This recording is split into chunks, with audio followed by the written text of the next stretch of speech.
கர்த்தராகிய இயேசு கிறிஸ்துவின் நாமத்தில் அன்பின் வாழ்த்துக்கள். சங்கீதம் 5:12. கர்த்தாவே, நீர் நீதிமானை ஆசீர்வதித்து காருண்யம் என்னும் கேடகத்தினால் அவனை சூழ்ந்து கொள்வீர். ஆம் பிரியமானவர்களே, நம்முடைய கர்த்தருடைய பார்வையில் நாம் நீதிமான்களாய் இருக்க வேண்டும்.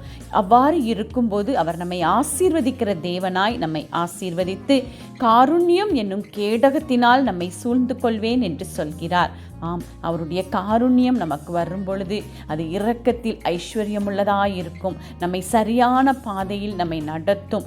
எந்த இடத்திலும் நம்மை திக்கற்றவர்களாக அந்த காருண்யம் விடவே விடாது.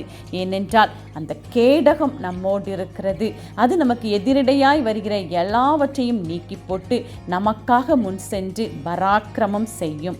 ஆம், அந்த பராக்கிரமம் செய்கிற நீதியின் தேவன் நம்மை ஆசீர்வதிப்பார். அவருடைய காருண்யத்தினால் சூழ்ந்து கேடகத்தினால் நம்மை சூழ்ந்து நம்மை ஆசீர்வதித்து பலப்படுத்தி நிலைநிறுத்துவார். ஆமேன்.